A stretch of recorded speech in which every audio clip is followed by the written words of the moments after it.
салом, боз як навгунӣ. дар пойтахт таваққуфгоҳҳои музноки худкор фаъол карда мешаванд. мақсадҳои асосӣ ҷойҳои таваққуфи дуруст ва кӯҳиши тамбашавӣ. онҳо чӣ тавр фаъолият мекунанд ва дар куҷоҳо ҷойгиранд? дар гузориши виҷаи мо бубинед. тибқи омори вазорати нақлиёт дар ҷумҳурӣ қариб 600 000 воситаи нақлиётӣ ба қайд гирифта шудааст ва рӯз аз рӯз шумори воситаҳои нақлиёт зиёд шуда истодааст.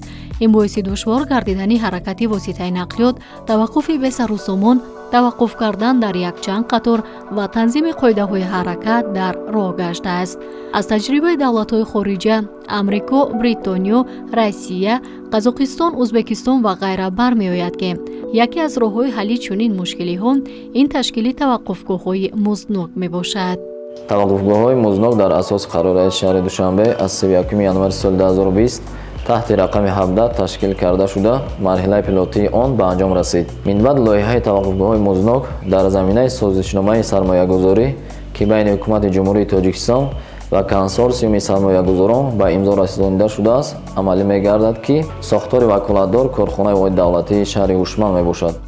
таваққуфгоҳҳои худкор дар якчанд маҳал ҷойгиранд, аз ҷумла хиёбони Рӯдакӣ назди маркази савдои Садбарг, кӯчаи Айнӣ назди маркази савдои Гелос ё худ Олами Китоб, кӯчаи Турсунзода, ҳамшафати боғи Кӯрӯши Кабир, кӯчаи Валаматзода, аз ҳукумати ноҳияи Шоҳмансур то корхонаи насоҷии Ёқут ва ҳамчунин дигар минтақаҳое ки бо аломатҳои роҳ ва лавҳаҳои иттилоотӣ муҷаҳҳаз гардонида шудаанд.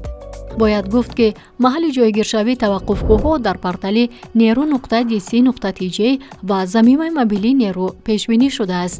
таваққуфгоҳи музнок бо технологияи иттилоотӣ ва таҷҳизоти муосир муҷаҳҳаз гардонида шуда ба таври худкор фаъолият менамоянд. дар ин таваққуфгоҳҳо 10 дақиқаи аввали таваққуф ба таври ройгон ба роҳ монда шуда, пас аз ин 10 дақиқа ҳар як соат таваққуф 3 сомонӣ арзиш дорад. боиси зикр аст ки таваққуфгоҳҳо барои воситаҳои нақлиёти махсуси хадамоти фаврӣ, сӯхту хомӯшкунӣ, милитсия, ёрии аввалияи тиббӣ ва дигарон ки чароғҳои шӯлавари рангҳои кабуди сурх доранд, инчунин маъюбони гурӯҳҳои 1 ва 2 ройгон аст. таваққуф кардан як тартиби муайянро металабад. чӣ бояд кард? тартиби таваққуф кардан дар таваққуфҳои худкор чунин аст. якум, ҷое барои таваққуф муайяншударо интихоб намоед. дуюм, воситаи нақлиётро бо риояи аломатҳои роҳ ва нишонаҳои хаттои уфуқӣ ҷойгир намоед.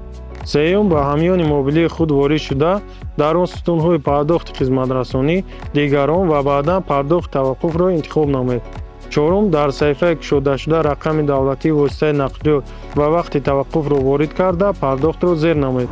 ҳамчунин пардохти таваққуфгоҳро метавон тариқи рамзи кувар анҷом дод ки он назди таваққуфгоҳ овезон аст. дар таваққуфгоҳҳои худкор ҷойҳои махсус барои маъюбон ва ҳамчунин нуқтаҳои барқдиҳанда барои электромобилҳо пешбинӣ шудаанд.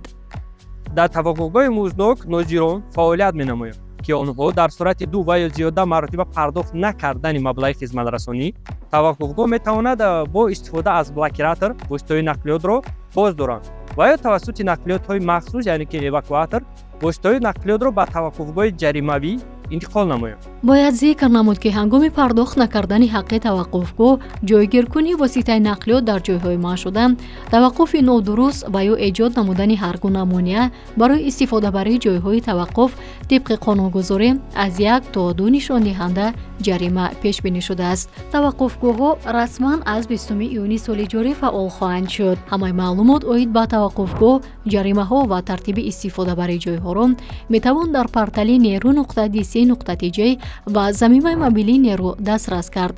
барои маълумоти бештар ба рақами кӯтоҳи 77 88 занг занед.